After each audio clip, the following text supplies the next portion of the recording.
Air India tragedy triggers Boeing 787 safety reviews. A London-bound Air India plane crashed into a residential building shortly after takeoff, leaving 241 of the 242 passengers and crew dead.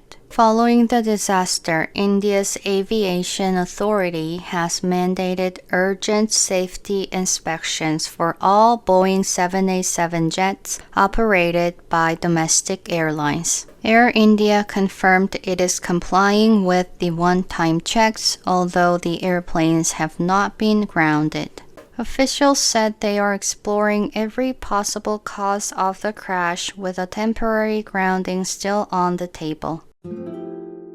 Protesters target tourists with water guns in anti-over-tourism marches. Protesters in Barcelona and Mallorca used water guns on unsuspecting tourists on Sunday during coordinated demonstrations against over-tourism. The rallies, held across several southern European cities, called for a shift in economic priorities amid rising housing costs and the erosion of local character. Activists are sounding the alarm over the growing housing crisis in cities, blaming the rise of short-term rental platforms for driving up property costs.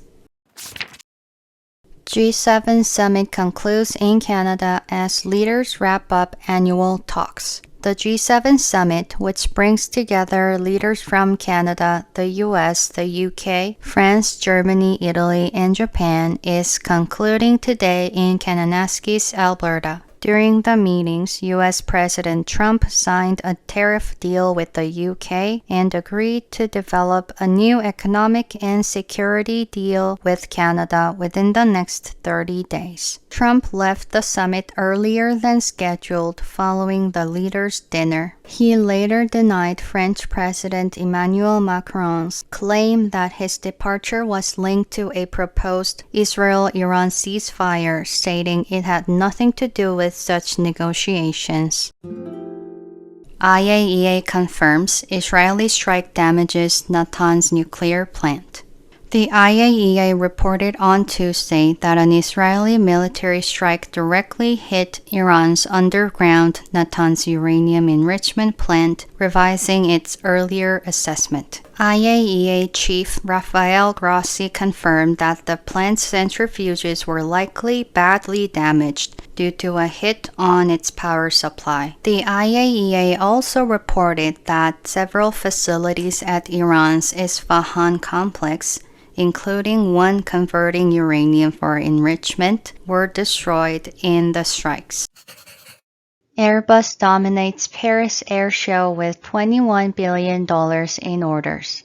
Airbus led the Paris Air Show with $21 billion in aircraft orders, including 132 firm deals from customers around the world. In contrast, Boeing secured just 41 orders as it scaled back its presence to focus on investigating last week's deadly Air India 787 crash. The strong performance reinforced Airbus's market momentum and its optimism about future demand, with hints at potential dividend increases.